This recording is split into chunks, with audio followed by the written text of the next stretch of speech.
Halo, perkenalkan nama saya Nur Indah Budianti dari S1 Akuntansi SE Perbana Surabaya. Akhir-akhir ini, dunia sedang digemparkan oleh virus COVID-19 atau virus corona yang dimana Badan Kesehatan Dunia atau WHO sudah mengkategorikan virus ini sebagai pandemi global. Kenapa sebagai pandemi global? Karena virus ini telah menyebar ke seluruh penjuru dunia dengan waktu yang sangat relatif cepat. Dan juga virus ini sudah masuk di Indonesia. Asal mula virus ini berasal dari kota Wuhan di Cina. Nah, kita lihat video cuplikan berita dari asal mula virus ini berasal. Virus corona menjadi satu virus yang sangat mencekam karena keberadaannya. Kasus yang pertama dilaporkan terjadi pada Desember tahun lalu di Wuhan, ibu kota provinsi Hubei, Cina. Titik awal mula virus tersebut berasal dari pasar hewan Wuhan yang dikutip dari tribunnews.com pada Sabtu 25 Januari 2020. Virus corona mewakili berbagai macam virus yang ada pada hewan, yang di dalam virus tersebut keadaannya itu tertentu bisa berpindah pada manusia. Kontak dari daging berbagai hewan yang dijual di pasar dinyatakan sebagai kemungkinan penyebab terjadinya infeksi pada manusia. Wuhan menjadi tempat penghubung transportasi di mana letaknya sangat strategis, membuat atau menimbulkan kekhawatiran pada virus tersebut dapat menyebar dengan cepat dan luas. Sejumlah pasien dengan penyakit tak dikenal berdatangan ke Rumah Sakit Pusat Wuhan awal Desember 2019. Dr. Li Wenliang, dokter di rumah sakit, kemudian menyebarkan berita lewat sosial media bahwa para pasien menunjukkan gejala radang paru-paru akibat virus. Pejabat kesehatan Cina mulai menyelidiki pecahnya wabah. Sejumlah pasien pertama punya akses ke pasar ikan Huanan yang juga menjual binatang liar. Tanggal 1 Januari, pasar ditutup. Mengawali tahun 2020, pejabat kesehatan Cina mengumumkan penyebabnya, sebuah virus corona jenis baru. Seorang pasien berusia 61 tahun jadi korban meninggal pertama. Jumlah yang terinfeksi meningkat drastis. Tak lama kemudian, Thailand mengkonfirmasi pasien corona pertama di luar Cina. Jepang melaporkan kasus perdana berikutnya. Tidak ada di antara pasien ini yang pernah datang ke pasar di Wuhan. Kemungkinan besar penularannya dari orang ke orang. Di Cina, virus meluas ke berbagai kota. Warga mulai memakai masker. 200 kasus diakui resmi, tapi diduga jumlahnya jauh lebih banyak. Tenaga medis di Wuhan yang kontak langsung dengan pasien mulai terinfeksi dan sakit. Taiwan dan Amerika Serikat melaporkan kasus corona, disusul negara-negara lain termasuk Jerman. Pemerintah Cina memutuskan langkah drastis. Semua transportasi di Wuhan dihentikan, termasuk transportasi umum. Ilmuwan menemukan virus corona punya masa inkubasi. Orang yang tertular tapi belum menunjukkan gejala jadi berbahaya. Dalam waktu bersamaan, liburan Imlek dimulai. Jutaan orang bergerak mudik massal. Di saat itu dikonfirmasi 2.000 kasus di seluruh dunia. 50 orang meninggal.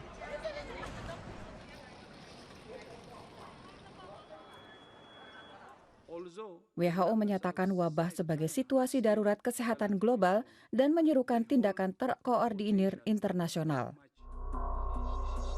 Awal Februari, Wuhan tetap ditutup total. Semua provinsi di Cina daratan melaporkan adanya kasus corona.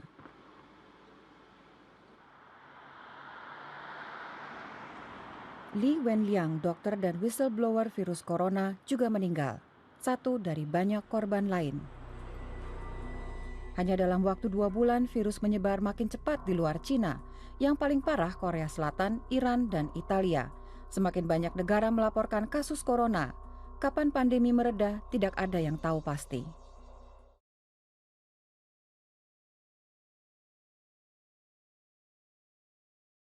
Berikut ini adalah timeline perjalanan bagaimana warga Jepang dan juga 2 warga negara Indonesia positif corona ini kemudian bertemu hingga akhirnya tertular virus corona. Kita akan lihat bersama, ini dia. Ini dikutip dari Malaysia Mail, Direktur Jenderal Kesehatan Kementerian Kesehatan Malaysia, Datuk Dr. Nur Hisham Abdullah, menyebutkan bahwa warga Jepang yang positif corona memiliki histori perjalanan ke Jepang pada Januari. Kita lihat bersama, ini dia. Pada Januari, warga negara Jepang tersebut pernah atau melakukan perjalanan ke Jepang. Kemudian yang selanjutnya, apa yang terjadi? Selanjutnya kita akan menuju ke 14 Februari karena disinilah ada satu kejadian, ya, di mana warga Jepang ini dan juga salah satu warga Depok yang berusia 31 tahun yang kemudian dinyatakan oleh pemerintah Indonesia hari ini bahwa ia positif terinfeksi virus corona sempat bertemu dan juga menghadiri pesta dansa. Lokasinya saat itu ada di Jakarta. Dan ini berlangsung pada 14 Februari 2020 ya. Dan menurut Menteri Kesehatan Republik Indonesia Terawan Agus Putranto, kedua orang ini memiliki status atau berteman ya statusnya. Oke, selanjutnya kita akan lihat pertemuan atau timeline lainnya. Kita akan menuju ke 17 Februari 2020. Apa yang terjadi kepada warga negara Jepang usai adanya pertemuan pada 14 Februari tersebut? Ternyata warga negara Jepang ini terbang kembali menuju Malaysia dan ia pun diketahui memang sedang bekerja di sana. Pada 17 Februari, ia mulai menunjukkan gejala demam, di mana gejala demam ini merupakan salah satu gejala ya yang didapat atau biasanya dirasakan oleh pasien yang terinfeksi virus corona jenis baru atau COVID-19. Ia pun kemudian mendapatkan pengobatan. Lalu pada 20 Februari yang terjadi adalah ternyata warga negara Jepang ini harus dirawat di rumah sakit swasta di Malaysia. Ada salah satu rumah sakit swasta yang ada di sana dan setelah menjalani tes kesehatan di Malaysia, ternyata akhirnya pada 27 Februari, warga negara Jepang tersebut pun dinyatakan positif menderita atau terdapat virus corona atau COVID-19 di dalam tubuhnya. Setelah itu ia pun diisolasi di rumah sakit yang berlokasi di Kuala Lumpur. Itu tadi perjalanan dari warga negara Jepang yang sempat datang ke Indonesia, kemudian melakukan interaksi dengan warga negara Indonesia yang kemudian diketahui bahwa ia terinfeksi virus corona. Nah, lalu bagaimana dengan perjalanan warga Depok yang sempat kontak dengan warga Jepang ini selama berada di Jakarta? Nah, ini dia. Setelah pertemuan pada 14 Februari yang tadi disampaikan oleh saya, warga Depok ini ternyata baru menunjukkan gejala berupa batuk, sesak nafas, dan juga demam pada 16 Februari. Ini dia.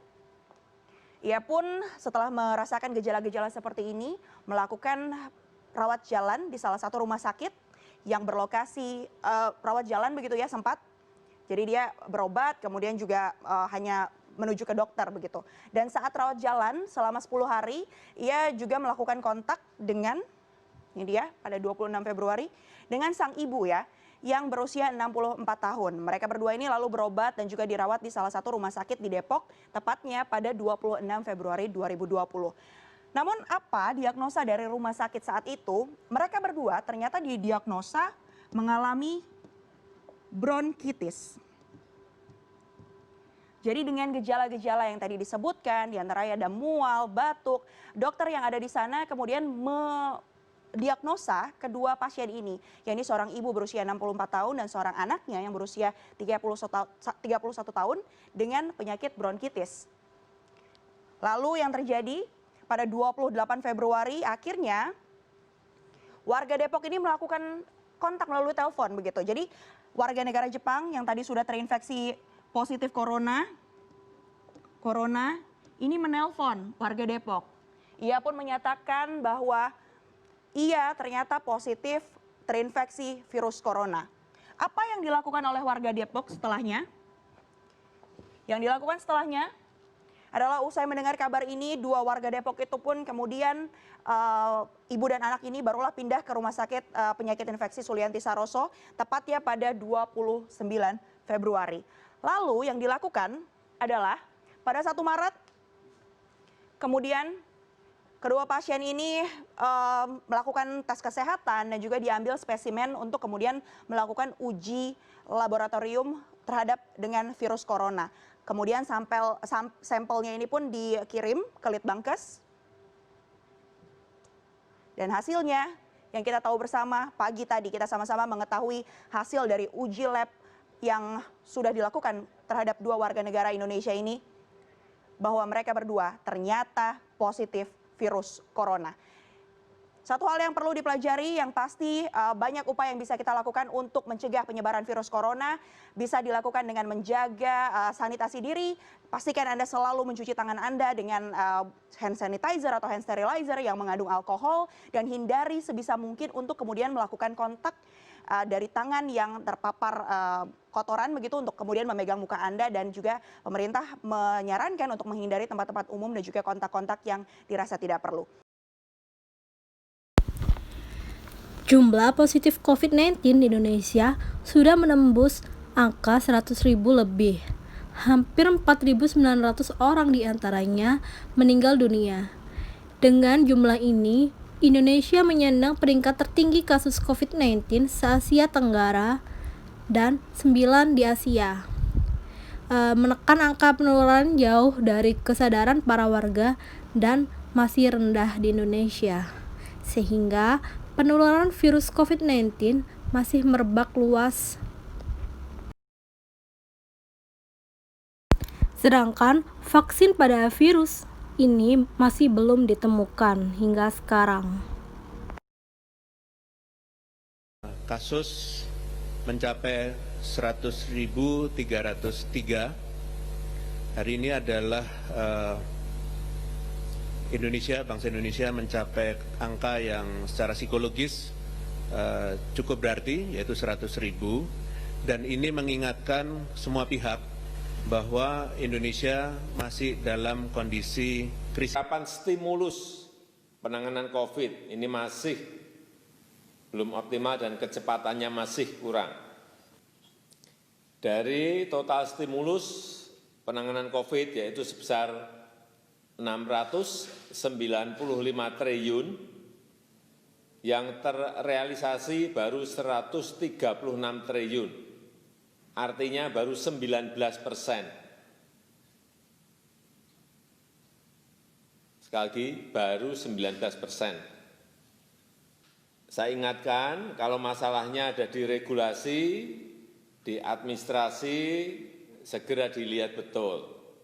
Kalau memang regulasi, ya revisi regulasi itu agar ada percepatan. Lakukan shortcut, lakukan perbaikan, dan jangan sampai ada yang namanya ego sektoral, ego daerah. Saya kira penting sekali ini segera diselesaikan sehingga aura dalam menangani krisis ini betul-betul ada betul. Saya ingin di setiap posko yang ada, baik di BNPB, di pusat, di daerah, di komite, itu kelihatan sangat sibuk, sana kesini itu loh. Itu auranya krisis ada. 5 bulan kasus COVID-19 dinyatakan masuk tanah air. Di Indonesia sudah mencapai 100.000 lebih kasus positif, di mana tertinggi di Asia Tenggara dan masuk peringkat 9 di Asia dan nomor 24 sedunia. Bukan sebuah peringkat yang layak dibanggakan. Sayangnya, dengan jumlah korban yang terus meningkat ini, masih saja ada yang menganggap wabah COVID-19 hanya sebatas konspirasi. Aksi menolak tes cepat atau rapid test dan swab corona di Denpasar, Bali akhir pekan lalu menjadi sorotan. Para pengunjuk rasa yang berkumpul tanpa memakai masker, apalagi menjaga jarak ini, menganggap tes rapid atau swab tidak efektif bagi syarat administrasi perjalanan dan protokol kesehatan pariwisata. Musisi band SID atau Superman is Dead, Jering, dan istrinya ikut mendukung aksi tersebut. Perjalanan yang apalagi luar perjalanan negara kan wajib lakukan swab test. Karena itu sudah suatu hal yang sangat untuk mendeteksi virus selama ini ya seperti itu. Saya juga heran terus kalau tidak rapid test dan swab yang dimasalahkan apa yang dipakai patokan itu. Saya ingin kembalikan pada beliau-beliau ini yang melakukan operasi seperti itu, apa yang dipakai.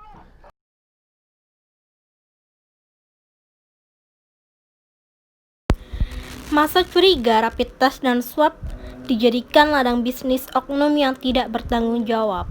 Cara menolak rapid test yang kau gaji dari pajak kau itu. Antitesis, sintesis.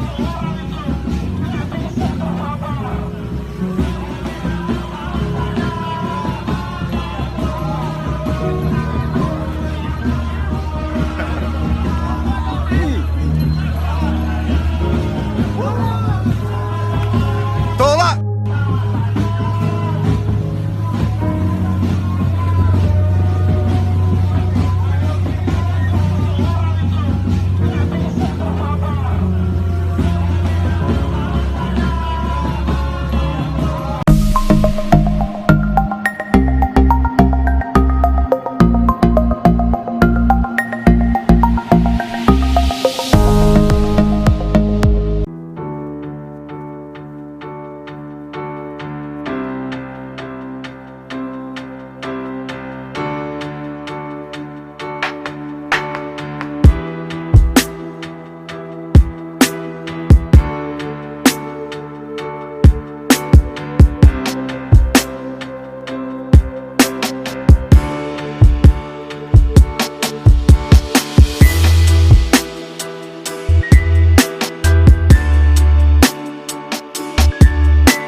Gejala penyakit mirip dengan gejala influenza, ya. Itu ada periode-periode nanti berbagai gejala akan bermunculan, ya, bertahap.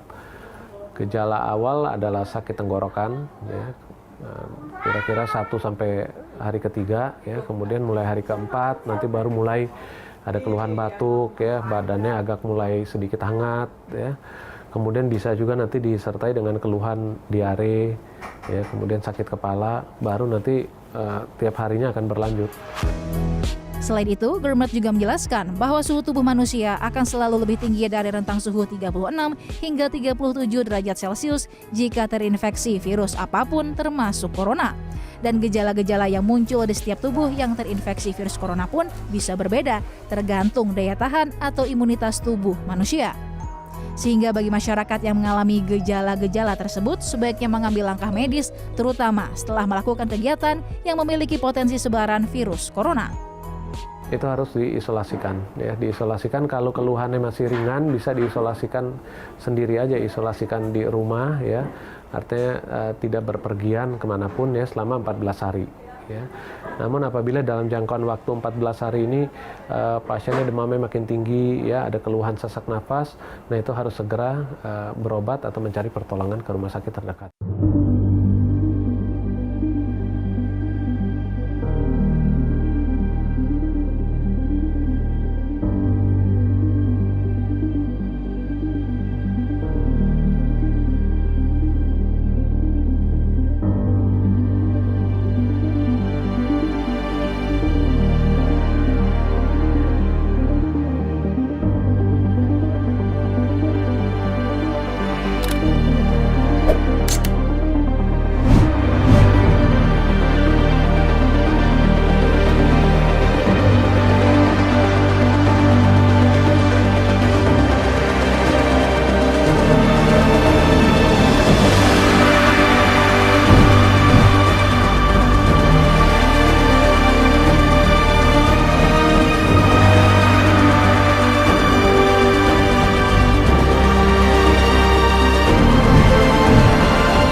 SARS yang digelar di Geraha BNPB pada Senin 6 April 2020.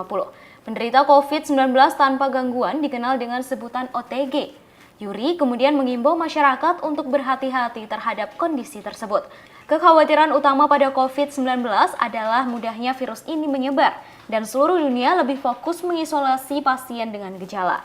Di sisi lain, beberapa studi menunjukkan bahwa orang yang terinfeksi SARS-CoV-2 tapi hanya menunjukkan gejala ringan atau bahkan tanpa gejala sama sekali bisa membantu menyebarkan virus.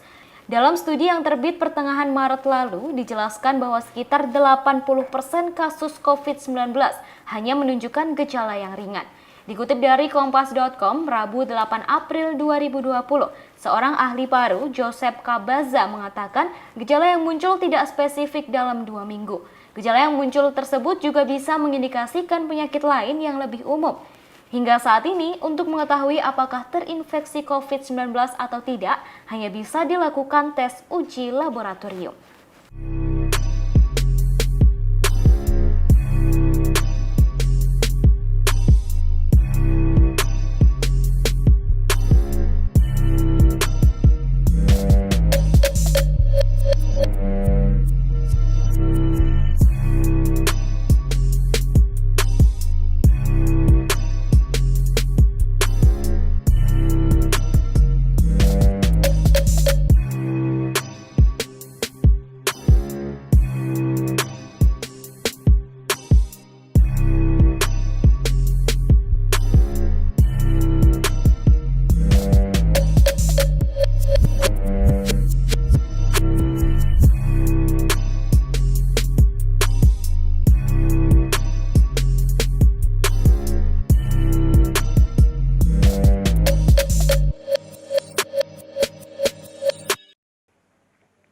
Kita sering sekarang mendapatkan kasus dengan COVID-19 positif dalam keadaan yang sakit ringan, sehingga merasa tidak sakit, atau bahkan tanpa gejala sama sekali. Sadari bahwa ini menjadi bahaya, menjadi penting untuk bersama-sama kita kendalikan, karena inilah penularan yang terjadi di masyarakat kita. Terutama pada kelompok umur yang masih muda. Seringkali karena kondisi fisiknya, seringkali karena kondisi imunitasnya jauh lebih baik, maka tidak memperhatikan menjaga jarak. Sehingga dia membawa virus ini tanpa gejala dan kemudian menularkan kepada keluarganya, dan kita tahu di antara keluarga kita mungkin ada yang rentan, orang lanjut usia, atau orang dengan memiliki penyakit-penyakit komorbid sebelumnya, semisal diabetes yang sudah menaun, hipertensi, gagal ginjal, dan sebagainya. Nah, mereka-mereka inilah kemudian kalau tertular akan masuk dalam kondisi yang berat dan tidak menutup kemungkinan untuk bisa memberikan ancaman terhadap jiwanya. Oleh karena itu, mari bersama-sama kita sadari bagaimana seharusnya kita bersikap di dalam menghadapi pandemi global COVID-19 ini, COVID-19 ini, sehingga kita harapkan bersama-sama kita bisa mengurangi aspek kemungkinan penularan antar orang. Wondering about social distancing? This video is for you. What does it really mean? It means avoiding crowds to limit the likelihood of catching or spreading a virus. In practice, it means postponing or canceling concerts, festivals, and international events, and closing schools. For an individual, maintaining enough distance between yourself and others, at least 1 meter, to reduce the risk of coming into contact with respiratory droplets people produce when they speak, cough, or sneeze. Why is it so important? Social distancing aims to reduce the number of infections and slow the spread of the epidemic. That helps buy time to develop a vaccine while preventing healthcare systems from being overwhelmed by a sudden crush of patients. Social distancing during the 1918 Spanish flu helped some cities, like St. Louis, slow down the pandemic. 2 days after detecting its first cases, St. Louis closed schools, playgrounds, libraries, courtrooms, and churches, and banned public gatherings of more than 20 people. Their success depended on how soon those measures were adopted. Pennsylvania, on the other hand, ignored warnings that influenza had spread among soldiers returning from Europe and allowed a major World War I parade to take place that attracted 20,000 people.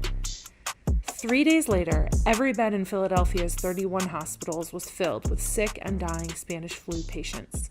By the end of the week, more than 4,500 were dead in an outbreak that would claim as many as 100 million lives worldwide. The extreme social distancing measures in St. Louis kept per capita flu-related deaths to less than half of those in Philadelphia.